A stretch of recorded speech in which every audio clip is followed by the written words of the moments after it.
Welcome, baby. We back in the mix with Hugh. Yeah, live in the mix with Hugh. It's week 2 of NFL football, and it was a good one. Guess what? Them Bucs still 2-0. But before we get to the Bucs, let's get to these scores. Starting out with the Falcons and the Vikings. I think that was Monday night, baby. 22-6. The Falcons tore that tail up. 28-29. Colts against the Broncos. That was a good one. Bo Nix is still going at it with Sean Payton. That might not work. Once again, 29 Colts, 28 Broncos, baby. We got the Eagles and the KC. Yeah, that's KC, the Super Bowl champion 2 times in a row, but not last year. The Eagles won that. Man, Mahomes, they went down again. 2017 Eagles in that defensive lineman was talking junk. My boy say, shut your ass up, you lost.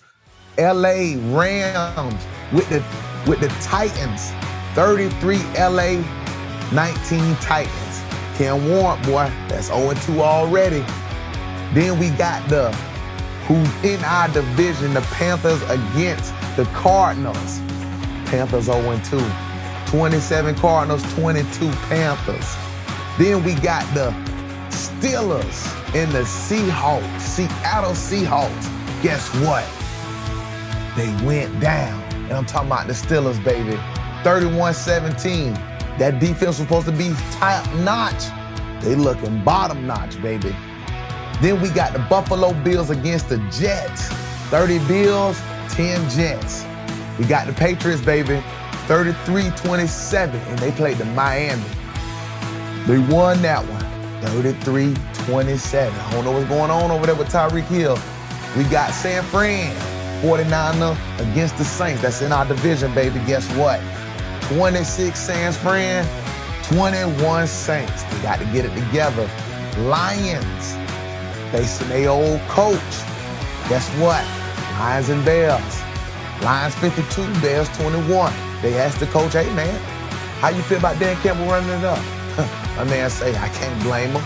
We got to get our shit together. New York against the Cowboys. Boy, that was a good one. Back and forth. I see they trying to already get Russell Wilson out of there, trying to put that new rookie in. It don't matter. You still need Russell, baby. That thing came down to the wire in overtime. And guess what? Jerry Jones and the Dallas Cowboys came out on top. 40-37. 40 Cowboys, 37 New York. Oh, yeah. No, Liam Cohen, yeah. Our offensive coordinator left us, right? Guess where he went to? I tell you. Jaguars, baby. Jaguars against the Bengals. Joe Burrow is hurt. He's going to miss some time. But he still was able to pull it through. Not him, but the Bengals. 31 Bengals, 27 Jaguars. Man, listen, they was going at it. It got big. Liam Cohen already getting emotional. Put it in his chest. Trevor Lawrence say, get out of here, man. That ain't good commodity early. Somebody better get him. And last but not least, Ravens against the Browns. Man, y'all know how that went. 41 Ravens, 17 Browns. Man, now we go to Monday night. You know the Bucs played, but before I get to the Bucs, the Chargers and the Raiders. Chargers 2-0, baby. 20 Chargers, 9 Raiders. I think they said Geno, his first pass was an interception. I don't know, though. I was already asleep. I had work. Now let's get to the real deal. Down to the wire. Back and forth, chess match. First, it looked like it was going to be a blowout. Then, it ended up looking like it's going to be a defensive match. And it came down to the wire. Rashard White, baby. 2-yard touchdown. Baker did it again. Yeah, I said it. He did it again. The offensive line. You know what? I went too fast, guys. I went totally too fast, and I apologize. Let me do this again. Not only did we win, but the score was 2019. That's how little the margin was. That's how little the margin was. 2019. Texans 0-2. Bucs 2-0. Let's get to it. Bucs talk, man. Listen, the Bucs is 2-0. Do you know what that means? We got a chance to be 3-0. We play the Jets next week. But let's dive in a little bit But what happened Monday night? Like I said earlier, it looked like it was going to be a shootout. For some reason, the defense of the Buccaneers act like they got to give up a touchdown every opening drive ever since last year. But that's okay. We was able to get it together. And we would like to stay 17 and under, but we'll take the 19 because that still means you got a chance to win. Now, let me get the easy out the way. Our kicker, Chase McLaughlin. Brother, I don't know what's in it. Sometimes when them kickers go to missing, they be in their head no matter how good they is. And we don't know what's going on. This is the second game where he missing. He put his head down. That's a little scary. I think we're going to give him one more game, and then we got to go see something, baby, because I can't let you hold us back. This is going to be a good year for the Bucs. See, we couldn't win these ugly, gritted things back then, but now we can win them. And we still trying to be cutthroat, but we ain't there yet. We just getting down in the dirt and winning them nasty, baby. But we got to have that kicking game on point. Todd Bowles, for the last 4 years, maybe even 5, but I know for sure the last 4 years have went 2-0. Every year he been a head coach. 1-0 week 1, 2-0 week 2. The curse come next week. 1, we can't win in our orange jersey, and 2, we can't win in week 3. What is going on, Bucs? But this week is going to change. Back to this week. Mike Evans had a decent game. He went against the cornerback Stingley, and the kid is good, but I do also think the media can make something big that is not. I would like to share with you a little bit of my notes when it came to Mike Evans, and then we'll get to it. First pass was completed. Second pass was interference on Mike Evans. He pushed off. Third pass was a 9-yard completion. Fourth pass was an incomplete for 10. Questionable pass interference. He had him right there. It was pass interference, guys, but we'll give it. Fifth pass, the route breaker throw to out of bounds. He threw out of bounds. It was good coverage by Stingley with a safety over the top, but Mike Evans makes them passes. Baker got to put it in the bread basket, or either at least put it in his zone to at least see, was it a good play by the defense or a good play by Mike Evans, which is the offense. We got 6 pass, a short pass. It was completed. Now, this what make me mad. 7th and 8. Mike Evans, brother, it's clear as daylight. I can see sometimes. I love you and I support you, but one thing I can't stand, brother, you get lazy sometimes. I don't know if it's you're tired, you don't know if you're getting the ball, but your route at the end of the half was lazy. You had 2 of them. You had an out route you didn't think you was going to get, and then you had like a 5-yard comeback that you weren't even driving to the ball. It was a lazy route. 2 out of them 11 targets was lazy, baby. I can't stand it. Number 9, passing in the end zone coverage by the safety, and Stingley forced the ball out of bounds. That was a pretty good play. It forced it, so I got to get that to the defense. And the 10th is a good cover by Stingley. I couldn't find the other one. I didn't care to look for it because this wasn't based off of just me missing one. What my point is the kid had a good game. Mike Evans had a good game. But what the stats will show you is that Stingley just had a good game over Mike Evans. When we're talking about this cornerback against a wide receiver, what we don't put in there, these balls are good for the wide receiver, or is it coverage, help? All that matters, guys. But what I will give is Stingley his props, but I definitely give Mike Evans his props. Yes, it was only 53 yards or probably a little more, but at the same time, he also led his wide receiver. So it wasn't like he just got shut down and other receivers. It wasn't that big of a passing day for Baker, so I take that with him leading. Some games are like that, but that run game was pretty nice. I don't want to quote the exact yards, but I know we had over 100. So once again, guys, what I'm saying is we would like to say the cornerback just like Mike Evans down. No, the kid is very good, brother. But at the same time, Mike Evans did what he had to do. He came up during key parts of that 2-minute drive to win the damn game. So let's not forget that. Stingley, you're a good kid, But if we're not going to act like you just straight up lock Mike Evans down. What leads me to the running game. We have to use the two-headed monster. Period. We have to use the two-headed monster. Anytime we just give it to Bucky Irvin, it's a 50-50 if he going to get what he need to get. But anytime we have ever did Irvin and White, it was a beautiful scene. That's the only reason we was top 5, guys. Let's not get it mistaken. See, these medias like to talk about how Bucky Irvin is so good. They even did it last night, Monday Night Football. But what they seem to forget was Rashad White had just as many yards, about 10 less, not exactly just as many, but with 7 or 8 carries less. It's okay. It's a two-headed monster.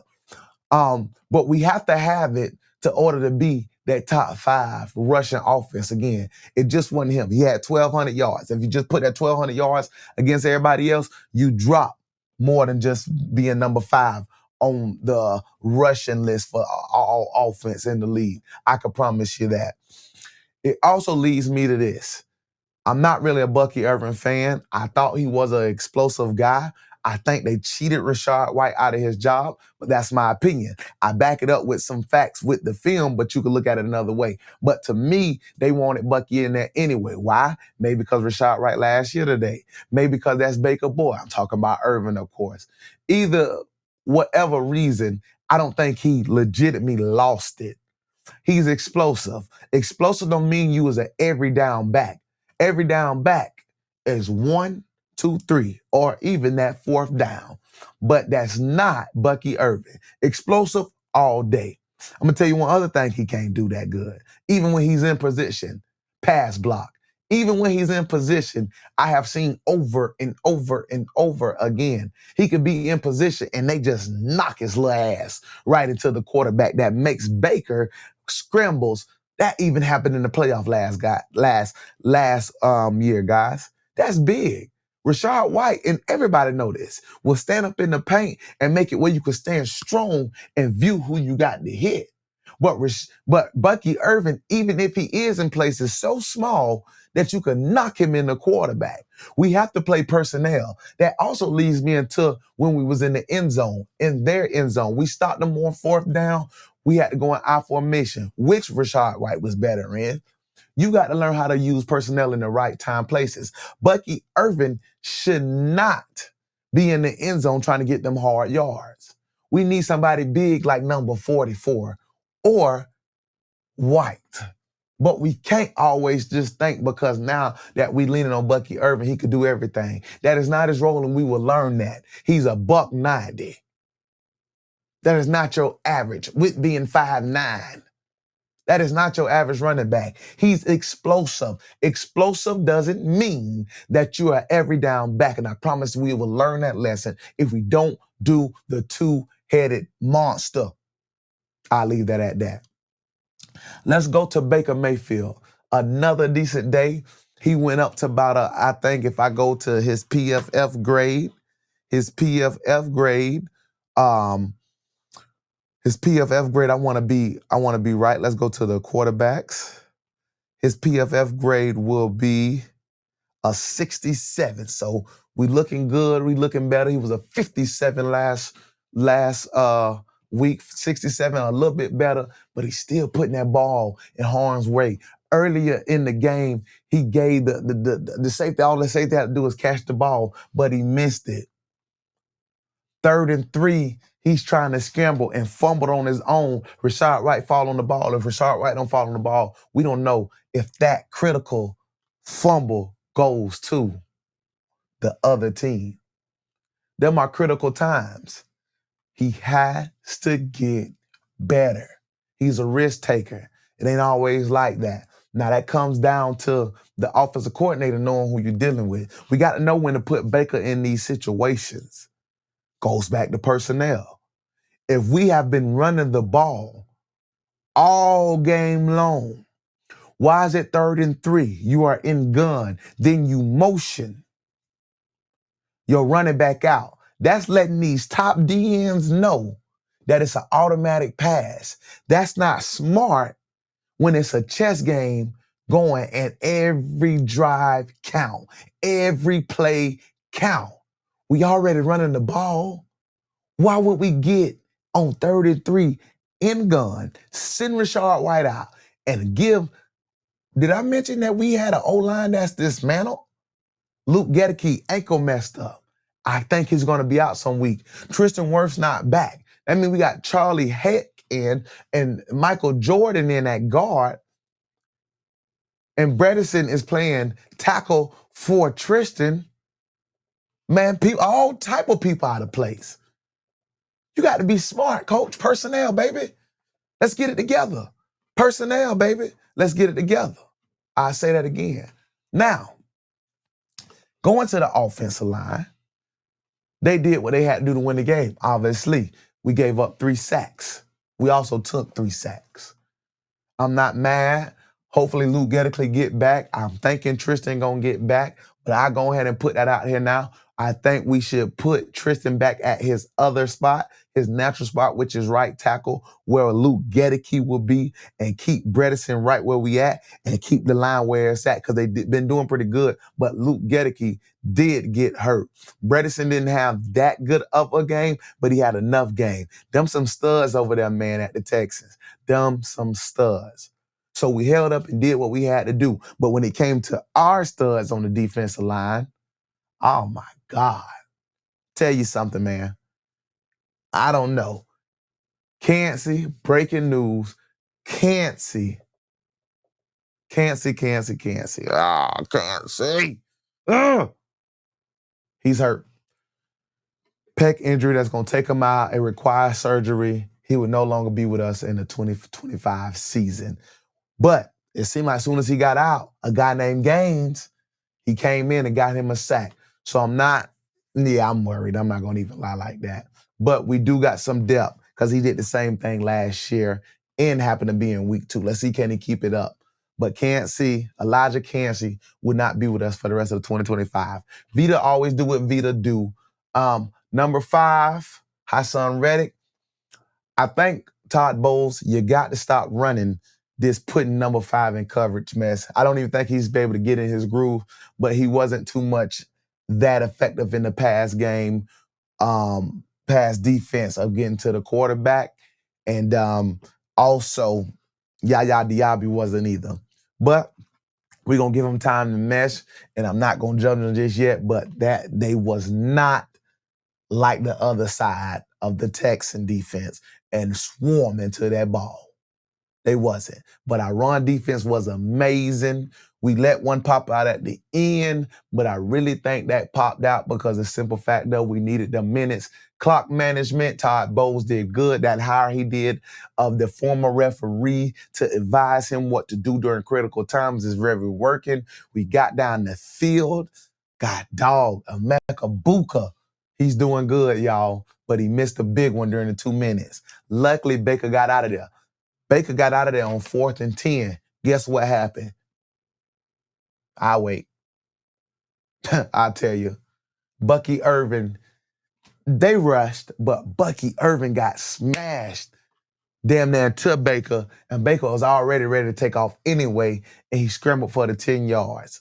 But if Emeka Buka catch that ball, we never get there. It's okay. It's life. We still marched down the field and got there. Once again, I need Bucky Irvin to be a team player. You can catch him being seen on the field mad after Rashard White caught the ball. 2019, we know we won, unless a miracle happened, and you see Tristan Wirfs have to talk to him and he has a unit on his face. That doesn't look team worthy, brother. You have to be a team player. You have to be a team player. I will let y'all view that, and y'all just gonna have to tell me what you see. I don't know what else you could be mad at. I don't know what you could be mad at. And now you see. I want you to tell me what that means. Because I want to know what that means. That done bothered me. What does that mean? Why are you mad? Why do you have a unit? Why does somebody have to come in your ear? That doesn't make no sense.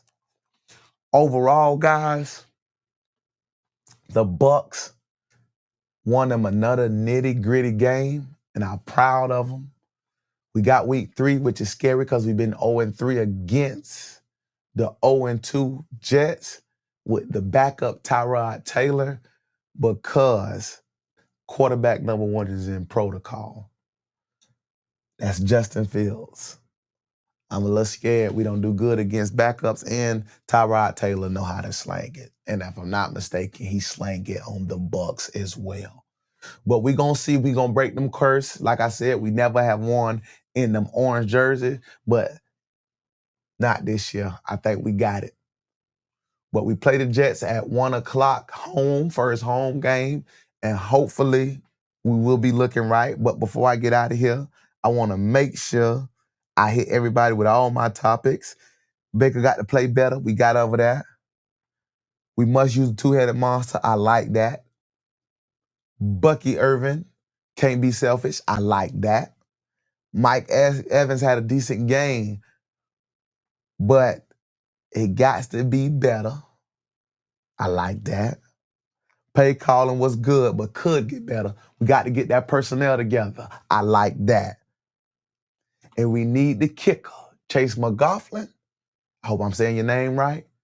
To get out your head, brother. We're going to need you in the long run. We don't want to search around nowhere else. I like that. We done covered everything. I appreciate you for viewing us. And I believe Bucs will go 3-0. And all I can say to everybody that's a buck, a buck, a buck. We doing it, baby. And we ain't going nowhere. Let's go Tampa Bay.